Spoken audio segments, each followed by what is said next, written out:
Who was Steve Jobs? Stephen Paul Jobs was an American inventor, designer, and entrepreneur who was the co-founder, chief executive and chairman of Apple Computer.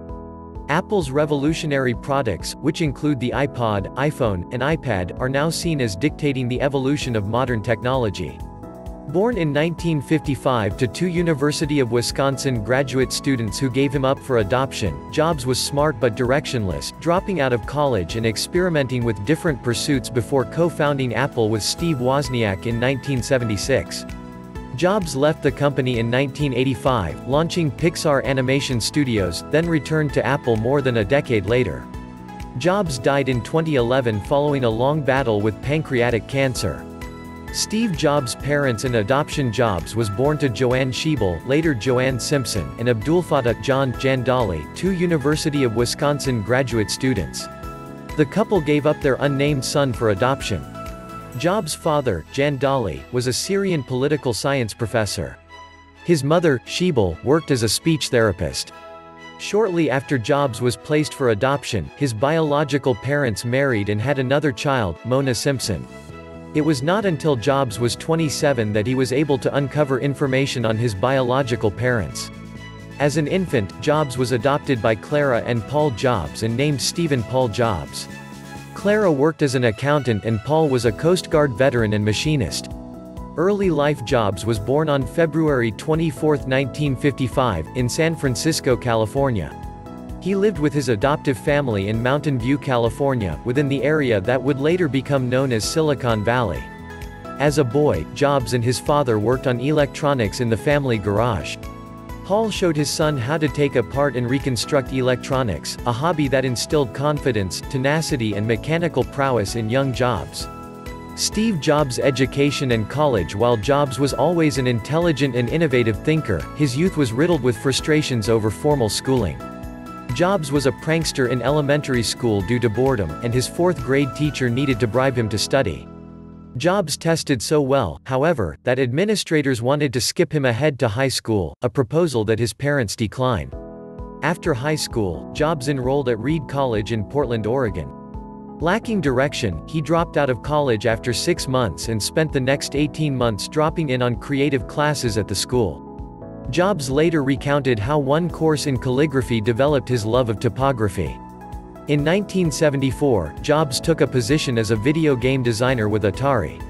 Several months later he left the company to find spiritual enlightenment in India, traveling further and experimenting with psychedelic drugs. Steve Wozniak and Steve Jobs. Back when Jobs was enrolled at Homestead High School, he was introduced to his future partner and co-founder of Apple Computer, Wozniak, who was attending the University of California, Berkeley. In a 2007 interview with PC World, Wozniak spoke about why he and Jobs clicked so well. "We both loved electronics and the way we used to hook up digital chips," Wozniak said. Very few people, especially back then, had any idea what chips were, how they worked and what they could do. I had designed many computers, so I was way ahead of him in electronics and computer design, but we still had common interests. We both had pretty much sort of an independent attitude about things in the world. Founding and leaving Apple Computer in 1976, when Jobs was just 21, he and Wozniak started Apple Computer in the Jobs family garage. They funded their entrepreneurial venture by Jobs selling his Volkswagen bus and Wozniak selling his beloved scientific calculator. Jobs and Wozniak are credited with revolutionizing the computer industry with Apple by democratizing the technology and making machines smaller, cheaper, intuitive and accessible to everyday consumers. Wozniak conceived of a series of user-friendly personal computers, and, with Jobs in charge of marketing, Apple initially marketed the computers for $666.66 each. The Apple I earned the corporation around $774,000. 3 years after the release of Apple's second model, the Apple II, the company's sales increased by 700% to $139 million. In 1980, Apple Computer became a publicly traded company, with a market value of $1.2 billion by the end of its very first day of trading. Jobs looked to marketing expert John Sculley of Pepsi-Cola to take over the role of CEO for Apple. The next several products from Apple suffered significant design flaws, however, resulting in recalls and consumer disappointment. IBM suddenly surpassed Apple in sales, and Apple had to compete with an IBM PC-dominated business world. In 1984, Apple released the Macintosh, marketing the computer as a piece of a counterculture lifestyle, romantic, youthful, creative. But despite positive sales and performance superior to IBM's PCs, the Macintosh was still not IBM compatible. Scully believed Jobs was hurting Apple, and the company's executives began to phase him out. Not actually having had an official title with the company he co-founded, Jobs was pushed into a more marginalized position and thus left Apple in 1985. Next, after leaving Apple in 1985, Jobs began a new hardware and software enterprise called Next, Inc. The company floundered in its attempts to sell its specialized operating system to mainstream America, and Apple eventually bought the company in 1996 for $429 million. Reinventing Apple in 1997, Jobs returned to his post as Apple's CEO.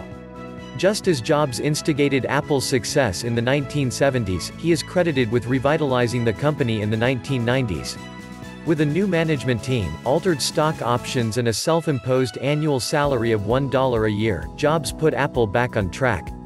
In the ensuing years, Apple introduced such revolutionary products as the MacBook Air, iPod and iPhone, all of which dictated the evolution of technology. Almost immediately after Apple released a new product, competitors scrambled to produce comparable technologies.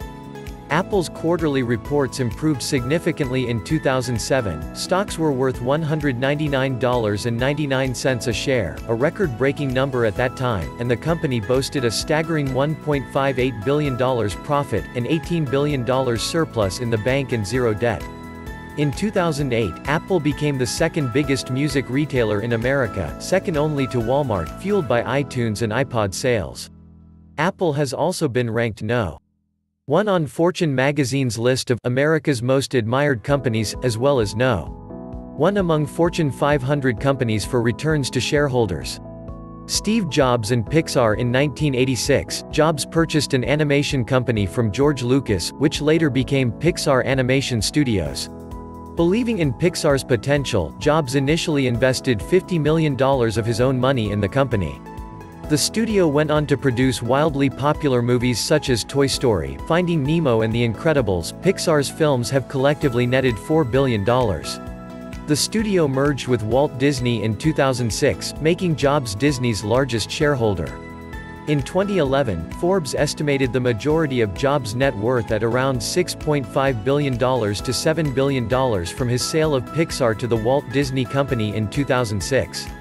However, if Jobs had not sold his Apple shares in 1985, when he left the company he founded and helmed for over a decade, his net worth would have been a staggering $36 billion. Steve Jobs' wife and children Jobs and Laurene Powell married on March 18, 1991. The pair met in the early 1990s at Stanford Business School, where Powell was an MBA student. They lived together in Palo Alto, California, with their 3 children, Reed, Aaron, and Eve. Jobs also fathered a daughter, Lisa, with girlfriend Chris-Ann Brennan in 1978, when he was 23. He denied the paternity of his daughter in court documents, claiming he was sterile. Lisa Brennan Jobs later wrote of her childhood and relationship with Jobs in her book Small Fry, published in 2018. In 1980, Lisa wrote, DNA tests revealed that she and Jobs were a match, and he was required to begin making paternity payments to her financially struggling mother. Jobs did not initiate a relationship with his daughter until she was 7 years old. When she was a teenager, Lisa came to live with her father. Steve Jobs' battle with cancer. In 2003, Jobs discovered that he had a neuroendocrine tumor, a rare but operable form of pancreatic cancer. Instead of immediately opting for surgery, Jobs chose to alter his pesco-vegetarian diet while weighing Eastern treatment options. For 9 months, Jobs postponed surgery, making Apple's board of directors nervous. Executives feared that shareholders would pull their stock if word got out that their CEO was ill. But in the end, Jobs' confidentiality took precedence over shareholder disclosure. In 2004, Jobs had successful surgery to remove the pancreatic tumor. True to form, in subsequent years Jobs disclosed little about his health. Early in 2009, reports circulated about Jobs' weight loss, some predicting his health issues had returned, which included a liver transplant. Jobs responded to these concerns by stating he was dealing with a hormone imbalance. Days later, he went on a 6-month leave of absence. In an email message to employees, Jobs said his health-related issues are more complex than he thought, then named Tim Cook, Apple's chief operating officer, as responsible for Apple's day-to-day operations. After nearly a year out of the spotlight, Jobs delivered a keynote address at an invite-only Apple event on September 9, 2009. He continued to serve as master of ceremonies, which included the unveiling of the iPad, throughout much of 2010. In January 2011, Jobs announced he was going on medical leave. In August, he resigned as CEO of Apple, handing the reins to Cook. Steve Jobs' death and last words. Jobs died in Palo Alto on October 5, 2011, after battling pancreatic cancer for nearly a decade. He was 56 years old. In a eulogy for Jobs, sister Mona Simpson wrote that just before dying, Jobs looked for a long time at his sister, Patty, then his wife and children, then past them, and said his last words, "Oh wow. Oh wow. Oh wow."